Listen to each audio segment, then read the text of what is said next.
আসসালামু আলাইকুম সবাইকে। আশা করি অনেক ভালো আছেন। আজকে আপনাদের আমি রেসিপি করে দেখাবো, খিচুড়ি রান্না করব। সেটা রেসিপি আজকে আপনাদের মাঝে শেয়ার করব।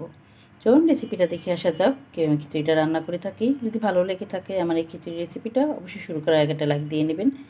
এই যে এখানে নিয়েছি আমি 2 কাপ নিয়েছি পোলার চাল খিচুড়িটা রান্না করার জন্য। আর এখানে নিয়েছি আমি মটরশুঁটি বেছে। আর এখানে 2 পদের ডাল নিয়েছি, মুসুর ডাল আর মুগ ডালটা আমি চুলায় দিয়ে ভেজে নিচ্ছি। ভেজে নেওয়া হয়ে গেলে কিন্তু আমি ধুয়ে 2 মিনিটের জন্য ভিজিয়ে রাখবো ডালটা।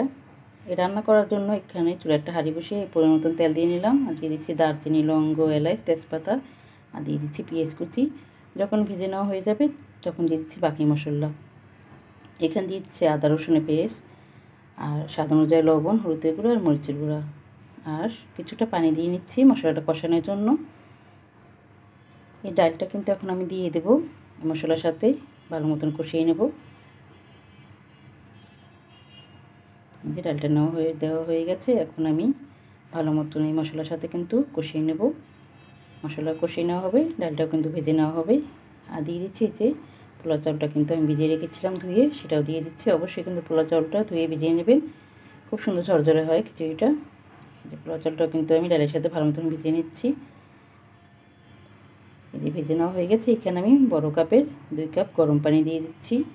দিয়ে 10-12টা কাঁচামরিচ দিয়ে দিচ্ছি। দিয়ে ঢাকনা দিয়ে রেখে দেবো, সুন্দর বলক এসে যাবে। আর দিয়ে দিচ্ছি এখানে আমি মটরশুঁটি। এই মটরশুঁটিটা কিন্তু আমি সিদ্ধ করে নিয়েছি অল্প করে, আর এই কষ থাকে খিচুড়িটা কিন্তু কালো হওয়ার সম্ভাবনা থাকে। অবশ্যই কিন্তু একটু সিদ্ধ করে নেবেন মটরশুঁটিটা। দিয়ে লাড়া দিয়ে আবার ঢাকনা দিকে দিলাম, সুন্দর সিদ্ধ হয়ে যাবে।